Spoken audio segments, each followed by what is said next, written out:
I would describe light as being life. Like, without light, there is no colour, there's no vision. It's just key to everything we have around us and our relationships with each other and the planet and our habitats. It's just everything. It is everything. I usually like to tell a story by using it in different formations and in different arrangements, often bringing in materials that are reflective and refractive, which aid how we see the light and our relationship to the light. And as a visitor enters one of my installations, which is either naturally lit or artificially lit, then they start engaging with that installation and spending time with that installation in a way that I haven't seen visitors spend time with work that isn't lit or light-based. It seems to captivate people in a way that people want to stick with it, whether they want to move around it. Maybe it's because there's different colours being used and they want to see how each colour makes them feel. When a visitor enters an installation of mine, whether it be a combination of warm lights or white lights or spectral lights, each colour brings to people memories.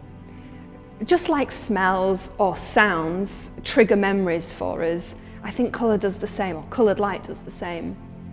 And so people go away with these experiential encounters, having seen this colour, and I think that's how light manages to tell a story. It's not the light telling a story, it's us bringing the stories to the light. When I make an installation, one of the things I do is spend quite a lot of time in the space, and I observe how the visitors interact with the light. It all goes into my research. So one thing I have noticed is that people will spend time with each colour and allow themselves to think how that makes them feel. And a really good example of that was in a work I made called Our Colour Perception, which was a spectrum of light running through a massive, massive space. And one of my good friends stopped in the orange for quite some time and let it soak into her skin.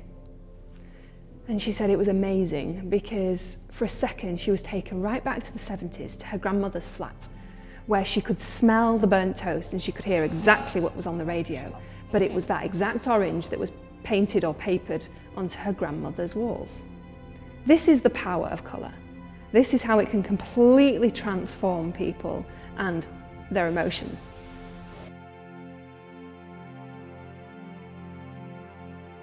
We, as the lighting fraternity, we are passionate about light by nature.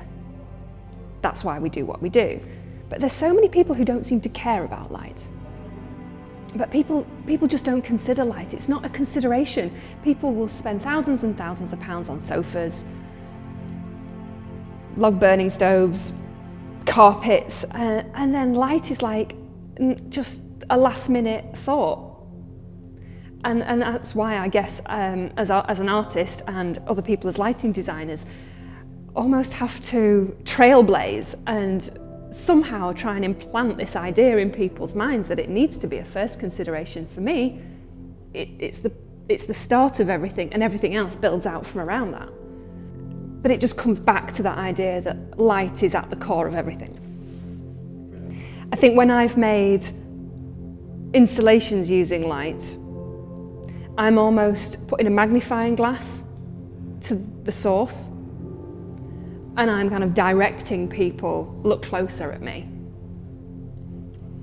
And it's when you have light festivals or exhibitions using light, they're blockbusters.